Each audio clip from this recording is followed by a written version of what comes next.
여러분들한테 꽃을 아마 좋아하실 겁니다. 꽃은 참 좋죠. 예쁘고 참 좋습니다. 그런데 눈으로 보기에 조화와 상하를 구분하기가 참 쉽지가 않습니다. 그래서 저도 어디 가면 이렇게 좀 만져보는 그런 또 습관이 있습니다.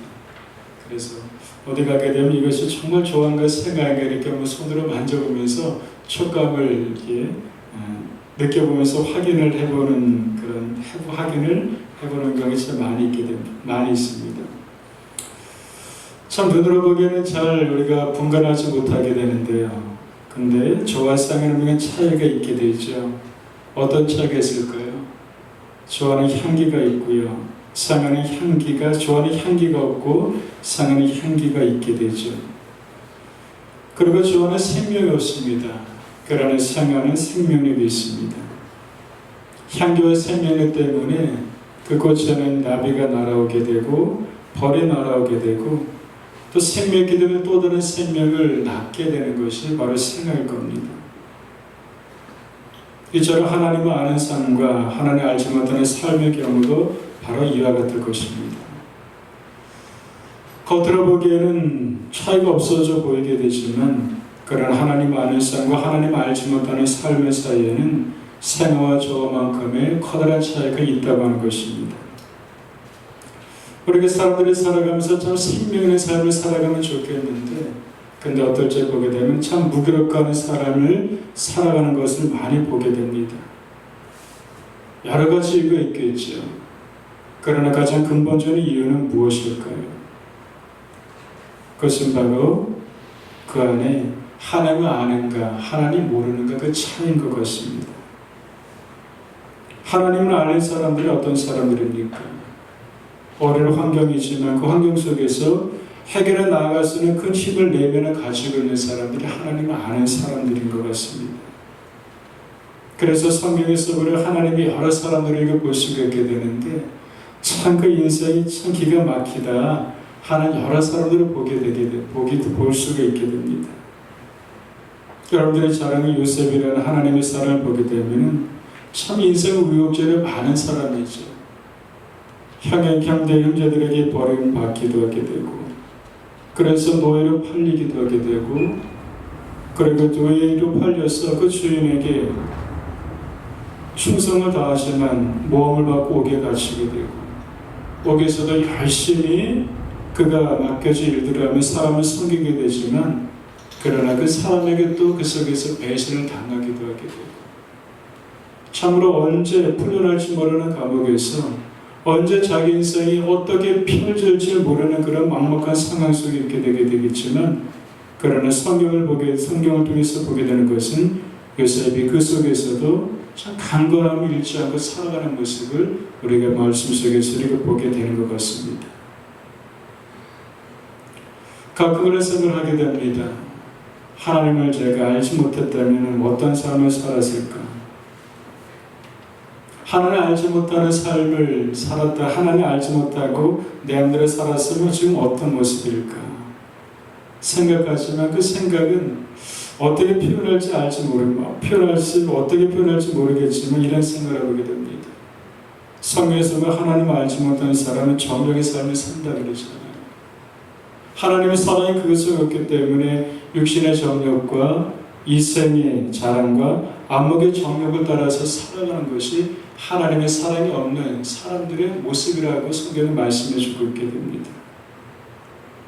하나님 알지 못하고는 족함도 없을 겁니다.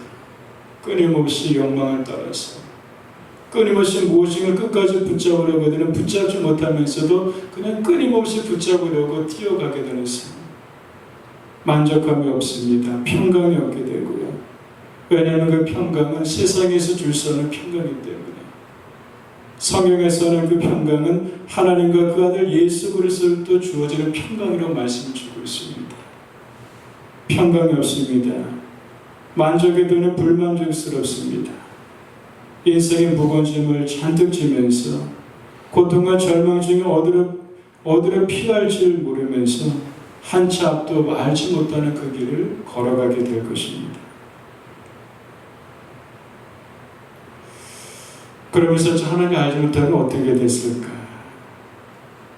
그 앞에 감사하는 것은 바로 하나님 예수 그리스도를 믿음으로 하나님을 알게 되고, 하나님을 알고자 하는 것이 제 안에 또 하나의 또 소망이 되고 소원이 되는 또 그런 또 모습을 갖고 있는 것이 참 감사하기도 하게 됩니다. 하나님 아는 사람은 어떤 사람일까요? 마치 닷을 내린 배와 같을 것입니다. 밤새도록 파도가 밀려와서 배가 요동할지라도 바다로 떠내려가는 법은 없게 됩니다. 왜 그럴까요? 닻을 내렸기 때문인 것이겠죠. 바로 하나님 아는 사람, 바로 이와 같은 사람입니다.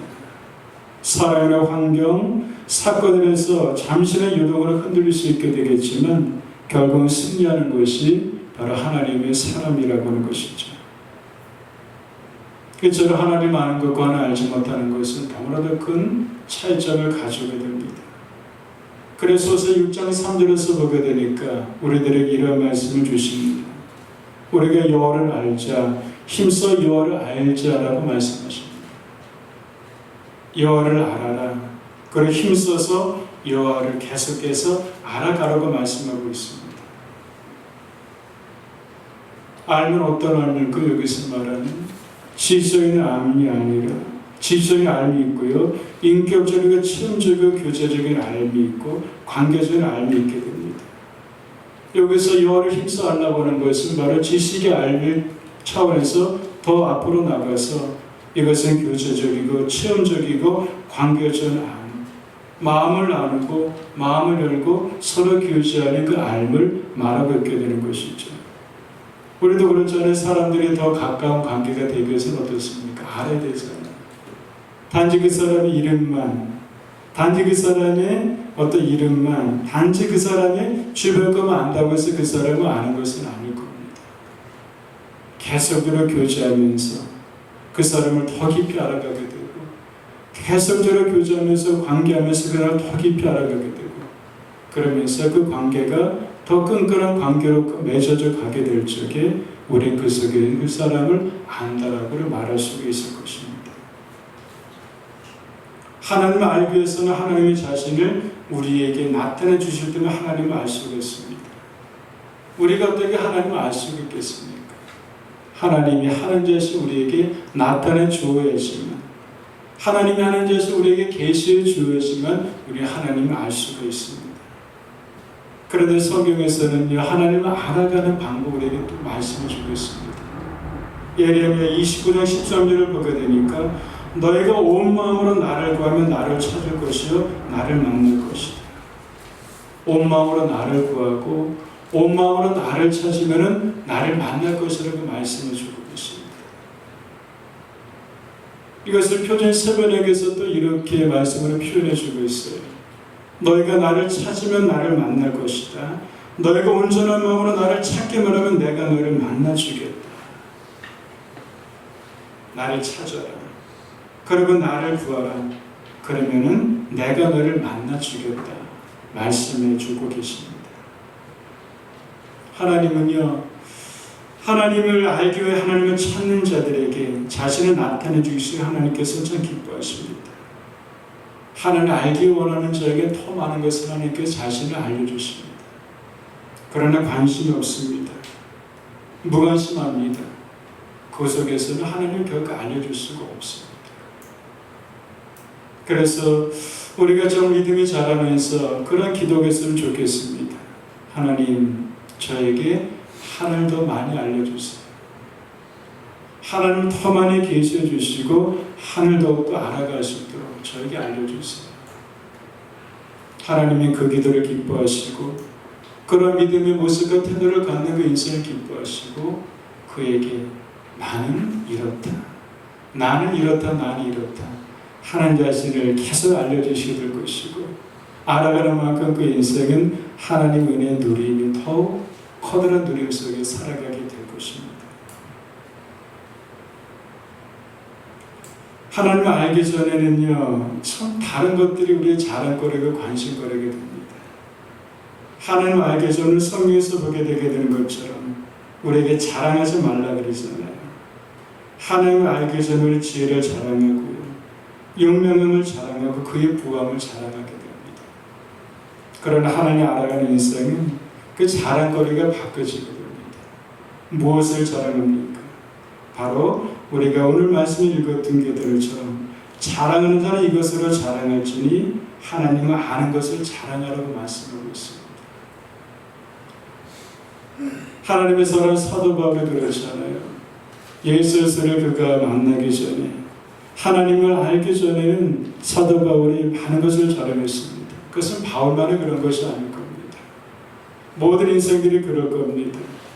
자신의 학벌을 자랑해 사도 바울은 자신의 가문을 자랑하고 자신의 학벌을 자랑하고 자신의 학력을 자랑하고 자신의 의로움을 자랑하고 오직 자신의 것만을 마구마구 자랑했습니다.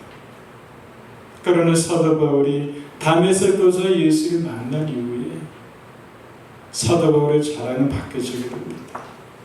내가 지금까지 자랑했던 것은 하나의 배설물처럼 여긴다고 합니다.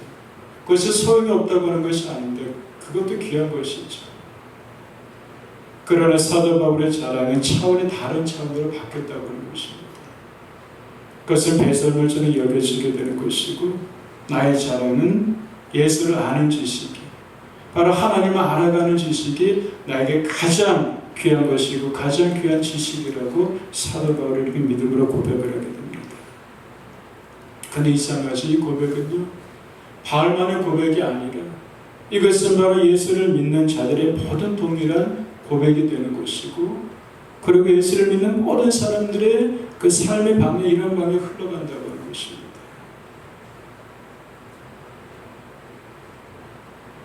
여러분들 우리가 자랑하되 하나님 아는 것을 우리가 자랑하는 우리가 되길 주님의 이름으로 축원드리겠습니다. 하나님의 기쁨이고 하나님 자랑할 때 기쁨이 될 것 같아요. 우리 그 부모들이 그렇지 않을까요? 자녀들이 우리 아버지 엄마 이래 자랑할 때 이렇게 그것을 참 기쁠 것 같아요. 그렇죠. 하나님이 원하는 것이 있다고 합니다. 호세아 6장 6절에서 우리가 조금 전에 호세아 6장 6절에서 우리가 말씀을 보게 되면요. 나는 인애를 원하고 제사를 원하지 아니하며 번제보다 하나님 아는 것을 원합니다. 번제 귀하신 거죠. 제사 드리는 것 참 귀한 겁니다. 빠져서는 안 될 겁니다. 그런데 하나님은 더 원하는 것입니다. 번제 중요하고 제사 중요하지만 그런 내가 더 원하는 것은 이거야. 바로 나를 아는 것. 그것을 나는 더 원한다고 하는 것입니다. 우리가 성경을 읽게 됩니다. 성경 속에서는 끊임없이 하나님 자신을 알려주고 계세요. 하나님 어떤 분이신가를 성경 속에서 끊임없이 하나님을 말씀을 통해서 알려주고 계십니다. 여러분들의 말씀 속에서 하나님을 우리가 알아보고 발견하시면 참으로 좋을 것 같습니다. 성경에서 하는 어떤 분인가를 우리가 찾을 수가 있게 됩니다. 그리고 말씀 읽다 보니 그 속에서 하나님께서 나에게 원하시는 것이 무엇인가를 우리 그 속에서 음성을 들을 수가 있게 됩니다. 그리고 그 속에서 하나님께서 나에게 원하시는 나에게 버려야 될 죄가 무엇인가를 우리가 그 속에서 우리가 또 찾을 수가 있게 되는 것이고요. 또 성경 속에서 오늘 나에게 있어서 순종해야 될 것이 무엇인가를 우리가 그 성경 속에서 찾을 수가 있게 됩니다. 여러분들 성경을 읽으면서 그 속에서 하나님을 많이 찾아가기를 주님의 이름으로 축복드립니다. 왜 그럴까요? 나를 찾고자 하는 자들에게 만나주시다고 말씀하시잖아요. 나를 찾고 하는 자들에게 나를 알려주시다고 말씀하고 계시잖아요. 그렇다면 성경에 있는 것은 무엇일까요? 여러 가지 의미가 있겠지만 그 속에 성경에 있는 것은 성경 속에서 내가 하나님을 만나고 하나님을 찾겠다고 하는 그런 또 마음의 소원이 바로 읽음 속에 또 들어있게 되는 것 같습니다. 그래서 읽는 자들에게 하나님께서 나타내 주세요. 읽는 자들에게 말씀을 주시고 읽는 자들에게 그 말씀을 그 선한 자들에게 나는 나다. 나는 나야. 그러면서 끊임없이 자기 자신을 가감없이 하나님께서 우리들에게 하나님의 하나님 되심을 알려주시고 말씀을 주고 계시다고 하는 거죠.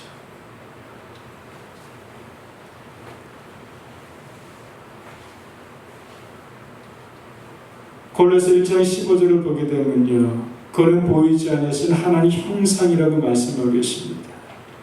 바로 예수님 보이지 않는 하나님을 우리들에게 보여주고 계세요. 그래서 예수님에 대한 선교지를 읽고 예수님의 삶을 보고 예수님을 깊이 묵상하게 되면서 그 속에서 하나님 아버지를 우리 그 속에서도 알 수가 있게 되는 것이죠. 저는 하나님을 많이 이렇게 생각하면 참 좋더라고요. 여러분들에게 추석에 이제 고향에 이제 집을 이제 부모님을 찾아뵈러 가면서 참 여러 가지 많이 생각해서 하나님을 많이 생각했어요.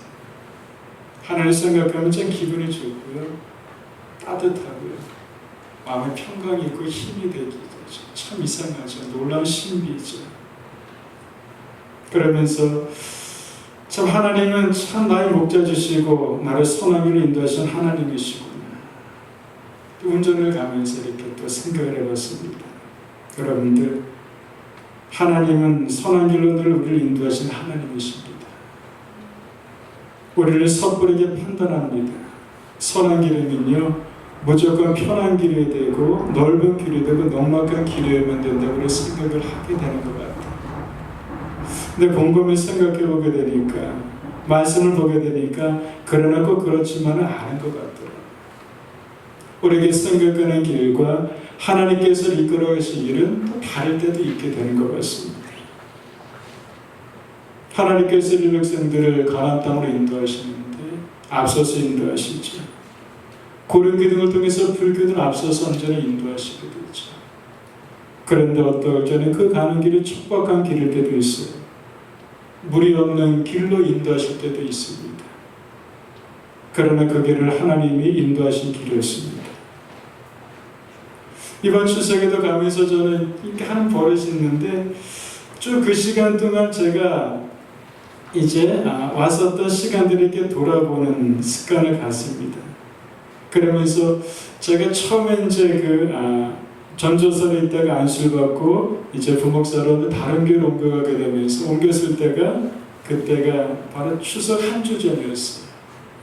한 주 지난 다음에 이제 집으로 가는데, 가면서 마음이 굉장히 많이 슬펐었어요. 우울해서. 전도설에 있었던 그 교회와 그 환경이 참 편안한 환경이었는데, 근데 옮겼던 간 곳을 보게 되니까 너무나도 열악한 거예요. 모든 것들이.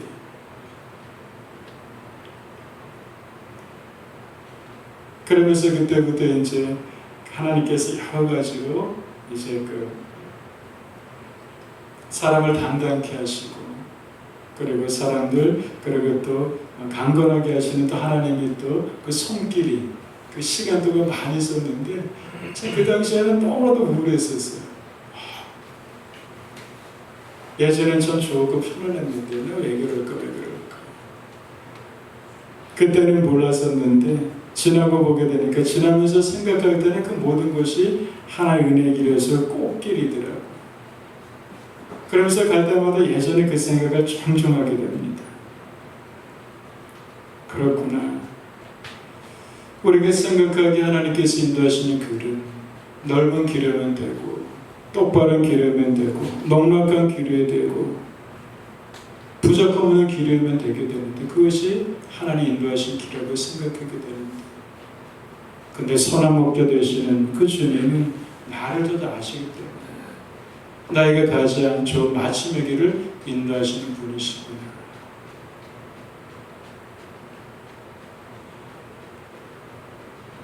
그러면 하나님 앞으로도 나를 여전히 선하게 인도하실 것이고, 그리고 의의 길로 인도하실 하나님이십니다. 라는 더 믿음의 고백을 가지면서 그 고향을 이제 다녀왔던 것을 이렇게 기억해 보게 됩니다. 여러분들, 이러한 하나님이 우리 하나님이시고, 이러한 하나님이 나는 나의 길을 갈 길을 알지 못하죠. 하나님은 내 길을 아시기 때문에 가장 좋은 길로, 의의 길로 여전히 나를 지금도 이끌고 계시다고 하는 그 하나님을 우리가 더 깊이 알아가기를 주님의 이름으로 축복드리겠습니다. 이것이 믿음이고 신뢰인 거죠. 나는 한치 앞을 모르지만 그러나 선한 목자 되신 그 주님은 아십니다. 지금까지 의의 길로 인도하셨고 앞으로도 계속해서 그런 길로 인도하실 것이다. 이 믿음이 우리에게 안정감을 주게 되는 것이겠죠. 우리가 따라가는 하나님은 어떤 하나님이실까요? 이 하나님은 언제나 준비하신 하나님이십니다. 이 하나님 알 때 우리가 더 많이 알았으면 좋겠습니다. 준비하신 하나님 우리가 성경에서 이삭의 사건을 통해서 우리가 알고 있지 않습니까?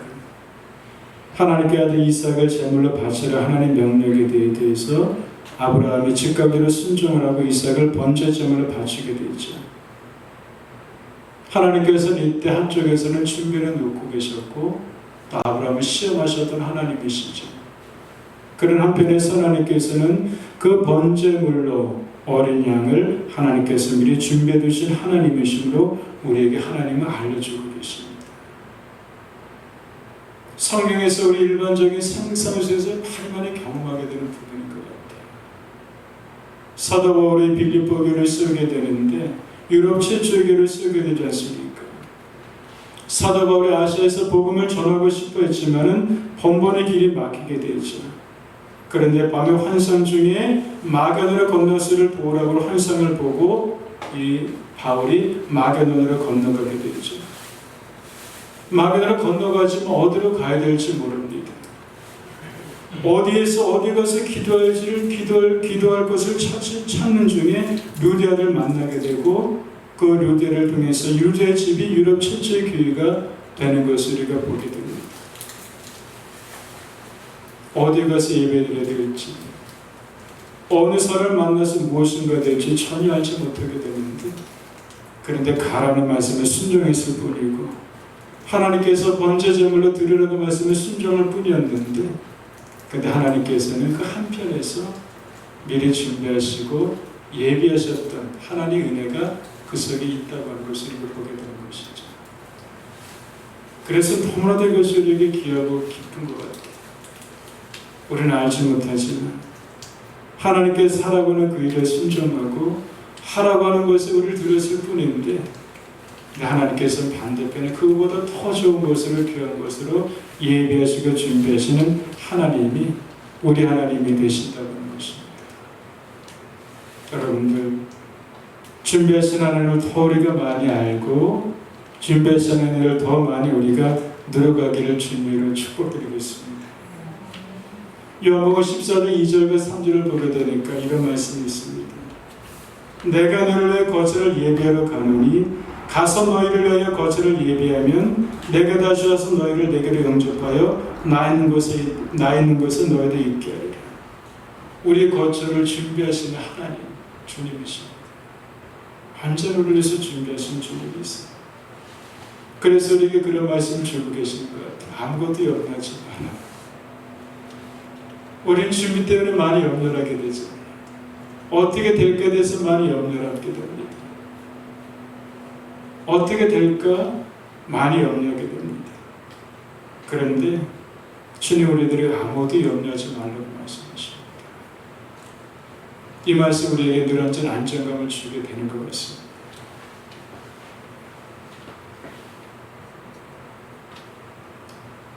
그래서 정말 이것을 믿는 사람은 그렇게 고백할 겁니다. 하나님 저는 알지 못하지만 그런 하나님께서는 다 준비해 놓으실 걸 내가 믿습니다. 그날 제가 믿기에 오늘도 내가 순종하면 내가 나갑니다. 그럴 때 놀라게 주신 하나님을 순종의 걸음 속에서 우리에게 만나게 되고 그 하나님을 누리게 되는 기쁨이 우리에게 넘친다고 하는 것입니다.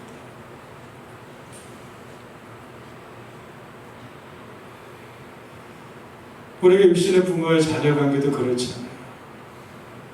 자녀가 어떤 먼 길을 간다고 할지 부모가 그냥 있는 부모가 없을 겁니다.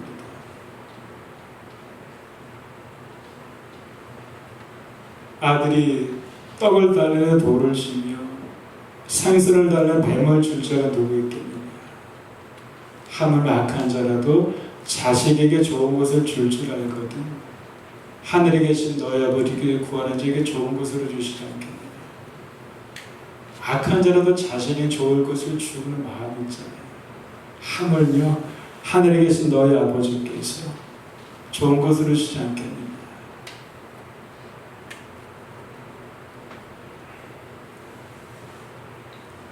저희도 집사람이 이제 여러분 아시는 것처럼 한 달 동안 이제 외국에 갔다 왔잖아요. 공부 때문에 다녀왔게 됐는데, 그때 이제 저 청현이가 군 복무하느라고 공익하느라고 이제 출근하죠. 아침에 나가야 되는데 저녁 오후가 되면 배가 많이 고픈가 봐요. 그래서 몸 때문에 음식 조절하고 있는데, 그럼 뭘 어떻게 하면 좀 다른 거 빵 같은 거 안 사 먹고 조절할 수 있을까? 그러다가 고구마와 이제 그 아몬드를 이제 싸주기 시작했어요. 그래서 미리미리 준비해 놓게 되는 거예요. 떨을 때 되면 가서 사다가 준비해 놓게 되고, 떨어지기 전에 미리 갔다가 준비해 놓게 되고, 그러면서 고구마 쪄서 아몬드에 짜가지고 조금씩 챙겨줘서 이렇게 오래 간식 먹도록 하게 되는, 예전에 잘 못 그랬기 때문에 지금 이제 회개하는 마음으로, 갚는 마음으로 지금 이렇게 섬기는 시간을 가졌었습니다. 육신의 부모도 그렇죠. 어디 간다 하면 그냥 보내지 않고 언제나 준비할 겁니다. 자녀는 그냥 간다고 하더라도 그냥 이렇게 잘 준비를 하지 못하지만, 그러나 부모는 그렇지 않을 거예요. 이것저것 이 생각 저 다 하면서 좋은 것 이것저것 다 찾아다가 꼼꼼히 준비해서 가는 길에 이것을 가져가 라고 하면서 이렇게 섬겨주고 내어주는 것이 바로 육신의 부모의 마음일 겁니다. 하물며 하늘에 계신 너희 아버지께서 라는 말씀처럼 하나 언제나 우리들에게 있어서 가장 좋은 것으로 준비해 주시니까 하나님이십니다. 이것을 안정감이고 이것을 우리가 든든하게 되는 거죠. 하나님은 전능하신 하나님이서 이 하나님 우리가 더 많이 알았으면 좋겠습니다. 그래서 도리 없는 인생과 방법을 의지하지 말라는 말씀하십니다. 왜냐하면 하나님이 힘이 되시니까. 방백과 인생도 힘이 있는 사람들입니다. 그러나 그의 호흡이 끊어지면 흙으로 돌아가서 그날에 그의 생각이 소멸한다고 말씀해 주고 있어요. 끊어질 수 있다고 하는 거. 호흡이 끊어지면 아무 힘도 쓸 수가 없잖아요. 소멸되면 아무것도 남기는 거 없잖아요. 아무리 방백이고 힘이 센 인생이라 할지라도 호흡이 끊어지면 아무것도 할 수가 없습니다. 여러분들은 무엇으로 힘을 삼습니까? 사람을 힘으로 삼고 돈으로 힘을 삼고 권력으로 힘을 삼습니다. 그러나 이것은 잠시 잠깐뿐일 겁니다. 이것은 오래가지 못할 겁니다. 오히려 그 힘이 부메랑으로 돌아와서 그것이 오히려 좋지 못한 결과를 가질 수도 있게 될 수 있습니다. 그러나 하나님의 힘으로 삼는 백성은 복이 있습니다. 그래서 다윗도 이런 고백을 많이 합니다. 나 힘내신 여호와여 내가 주를 사랑한다. 다윗의 인생길에 여러 가지 우여곡절이 많고, 그리고 다윗이 전쟁을 많이 했습니다. 골리앗이라고 엄청난 그 장군과 싸움을 하게 되는데, 골리앗은 무엇을 이깁니까? 자신의 힘으로 이길 수가 없습니다. 사울과 이스라엘 백성들은 자신의 힘으로 골리앗을 이기려고 했는데, 그런데 결코 이길 수가 없었습니다. 그런데 다윗은 이겼어요. 이긴 것이 무엇인가를 다윗은 우리들에게 보여주고 있습니다.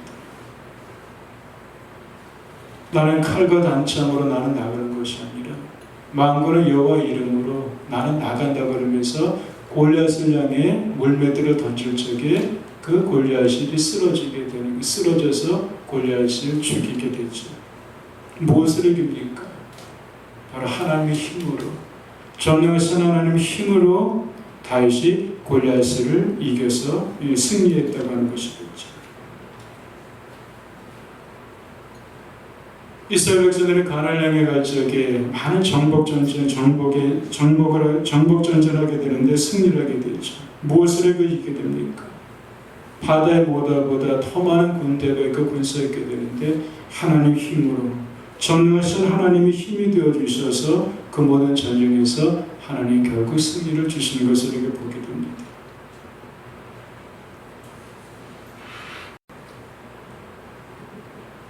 그래서 우리가 종종 그러잖아요. 힘이 없어, 힘이 없어라고 하게 되는데 그 말도 우리가 진리의 말은 아닌 것 같아요. 우리가 힘이 없는 게 아니라 하나의 힘으로 살아가는 사람들이고 하나님의 힘으로 전능하신 하나님을 통해서 우리에게 싸우고 나가는 사람들이기 때문에 없다는 말을 해서는 안 될 것 같아요. 나는 힘이 없으면 그러나 나를 사랑하시고 함께 하시는 게 하나님이 전능하시는 힘이 계신 하나님이기 때문에 나는 힘이 있다. 그리고 하나님의 힘이 되어주신다. 이 하나님을 우리가 더 만나가기를 주님으로 축복드리겠습니다. 저는 이 하나님을 가끔 묵상하는데 저를 참 위로하시고 따뜻하게 하는 게 하나님이 있어요. 이사야 46장 4절 말씀 함께 같이 한번 읽어보도록. 이사야 46장 4절 말씀입니다. 이사야 46장 4절 말씀 함께 보도록 할까요?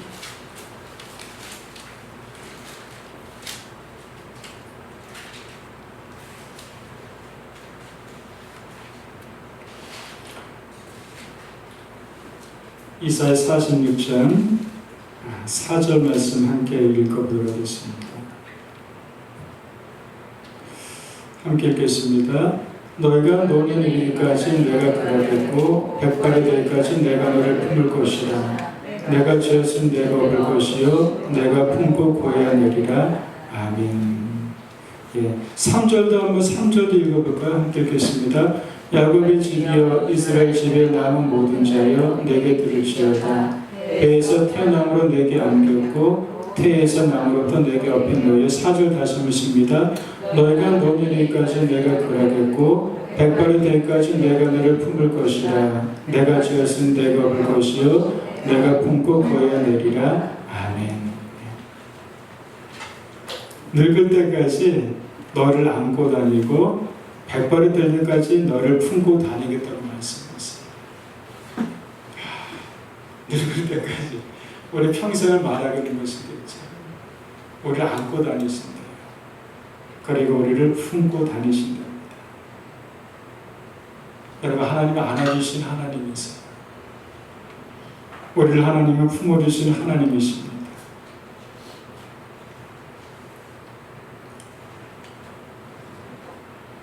주님의 은혜가 우리에게 많이 임하게 되면요, 우리를 볼 수 있게 됩니다.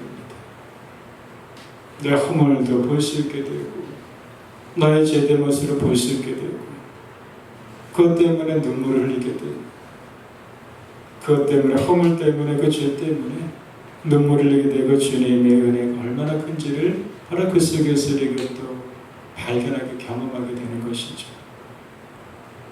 안아주신 하나님, 품어주신 하나님이세요. 사람들은 허물이 있음에 품어주고 안아주지 않습니다. 사람들은 잘 용납하지 않습니다. 그러나 하나님은요, 우리를 허물이 있음에도 불구하고 내 모습 그대로 하나님 앞에 나가게 될 적에 책망하시기보다도 안아주시고 안아주는 전적인 수용을 의미하는 것 같아요. 그냥 안아주시는 거예요. 뭐라고 하지 아니하시고 그냥 안아주시는 거예요. 그 크신 품으로, 따뜻한 품으로, 수용과 용납의 품으로 그냥 안아주시는 거예요.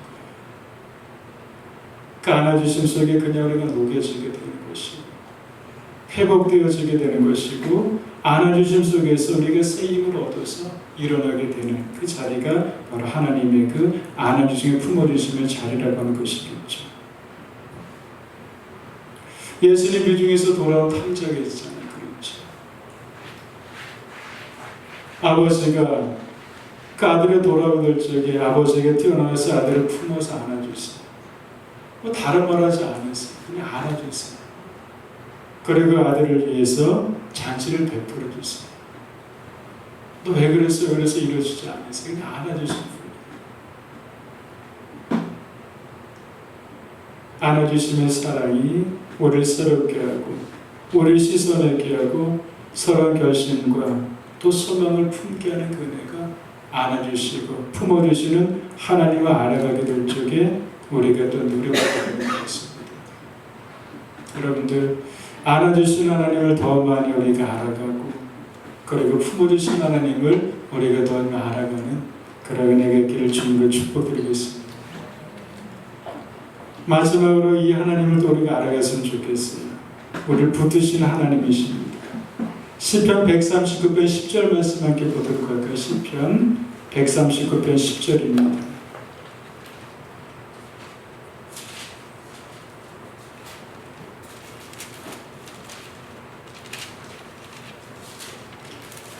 함께 읽겠습니다. 시편 139편 10절입니다. 함께 읽겠습니다. 거기서도 주께서는 나를 인도하시며 주 오른손에 나를 붙드시리라. 아멘.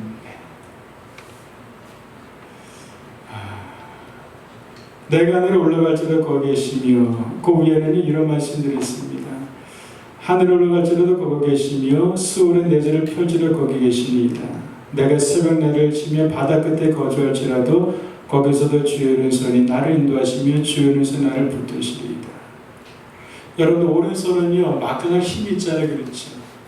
그래서 하나님이 오른손 잡으시고 왼손 잡으신가 우리 표현을 하게 되면은 보통 왼손보다도 오른손을 쓰는 사람이 많고요. 오른손이라는 것은 어떤 의미에서 강하게 붙잡는다는 의미가 그 속에 있을 거예요. 왼손보다는 오른손이 보통 많이 쓰고 힘이 있잖아요. 그런 것처럼 하나님의 그 강한 오른손이 우리를 붙잡고 계신다고 하는 것입니다. 내가 하늘에 올라갈지라도 거기 계셔서 나를 붙잡고 계십니다. 내가 수월의 내재를 펼지라도 수월은 어떤 것입니까? 바로 지옥 같은 겁니다. 아주 그런 곳에 내재를 펼지라도 그냥 인생이 그냥 바닥 같은 곳에 그냥 놓여있다고 할지라도 어떤 소망도 없이 희망도 안 보는 그 자리에 우리가 바닥을 필 때도 있어요. 근데 그 속에서도 하나님께서는 그러면서 그 바닥 속에서는 그러잖아요. 하나님 나를 버리셨나 보다. 어떤 희망도 소망도 안 보여. 나가면서 그냥 바닥을 치면서 가슴을 한탄하게 되겠죠.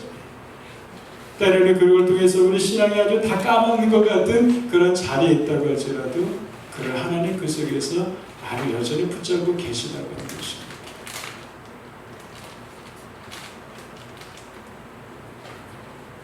우리가 오늘 누리고 있다고 하는 것, 우리가 더 믿음으로 살아간다고 하는 것, 그리고 내가 호흡하면서 살아간다고 하는 것, 그렇게 되는 것은 여전히 나를 붙들고 계시는 하나님의 강력한 손이 나를 붙들고 계시기 때문이라는 사실을 우리가 잊지 말아야 될 것입니다.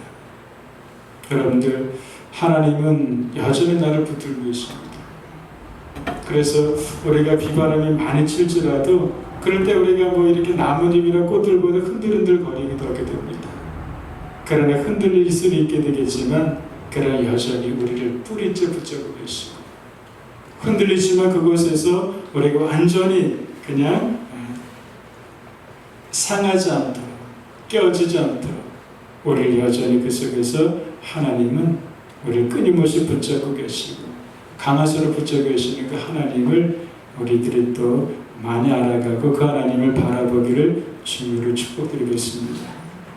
여러분들 다니엘서 12장 32절에서 보게 되면요, 오직 자기 하나님을 아는 백성은 강하고 용맹을 떨치려고 말씀드리고 있습니다.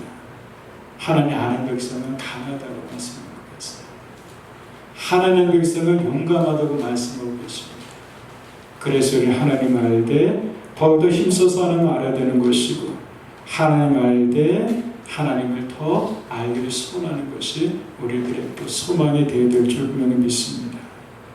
우리 오늘 말씀을 다시 한번 읽게 되면서 읽고 오늘 말씀 마치도록 하겠습니다. 예레미야 9장 23절과 24절입니다.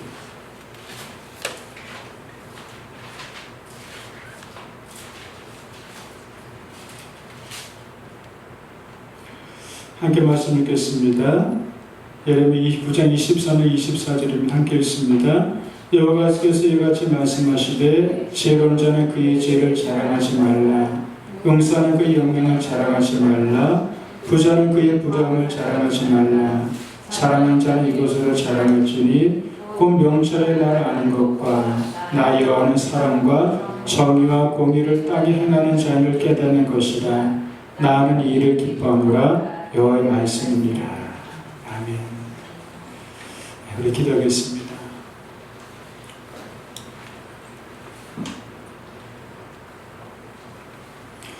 우리 함께 이런 기도하면 좋겠습니다.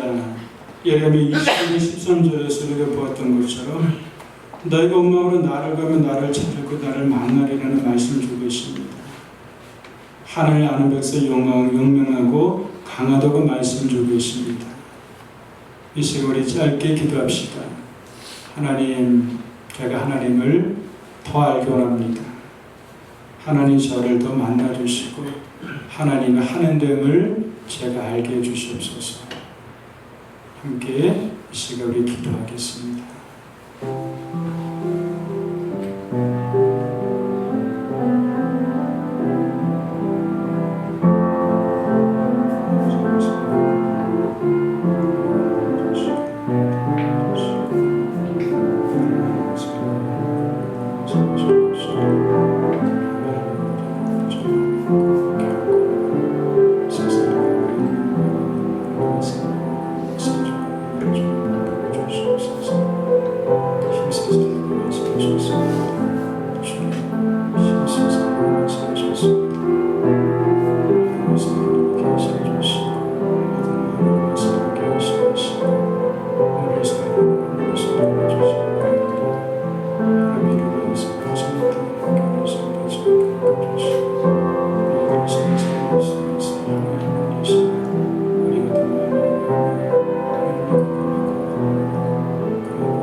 하나님 감사합니다. 하나님께서 기뻐하시는 것은 하나님을 아는 것을 기뻐한다고 말씀하셨습니다. 나는 번제보다 나를 아는 것을 더 원한다고 말씀하셨습니다. 하나님, 우리가 살아갈 일상의 삶 속에서 온 세상 속에서 하나님이 여러모로 하나님 자신 우리에게 계시해 주십니다. 어떤 인생 것을 보면서 일상의 삶들이지만 그 속에서 하나님을 알아가며 하나님을 고백하며 기뻐하는 인생도 있게 되지만 어떤 인생은 하나님 그 모든 일상들 속에서 아무것도 보지 못하고 그냥 그렇게 살아가는 또 인생도 주님 믿습니다. 우리 같은 믿음으로 살아가는데 어떤 사람은 일상의 삶줄 속에서 하나님을 알아가고 배워가며 하나님을 기뻐하는 또 믿음의 사람도 있지만 어떤 사람들은 일상이 쫓겨서 바빠서 그냥 그렇게 또 살아가게 하게 됩니다. 주님, 우리를 은혜를 내려주셔서 일상의 사건들과 환경과 모든 일들 속에서 하나님의 하나님됨을 볼 수 있는 은혜와 믿음의 눈이 우리에게 열릴 수 있도록 하여 주시고 하나님의 하나님됨을 우리가 또 민감하게 끼어서 발견하며 하나님을 높이며 누려가는 우리 모든 성도들이 될 수 있도록 은혜와 자비를 내려 주시옵소서. 하나님을 기뻐하는 알미 우리에게 더 기뻐져 갈 수 있게 하시고 하나님을 아는 그 관계가 더 세밀해져 갈 수 있도록 하여 주시옵시고 넓어져 갈 수 있도록 하여 주시옵소서. 정말 하나님을 더 많이 누리고 기뻐하며 우리 고백이 더 많아져가는 우리 성도들로 주님 세워주시고 은혜를 내려 주시옵소서. 감사합니다. 예수님 이름으로 기도드렸습니다. 아멘.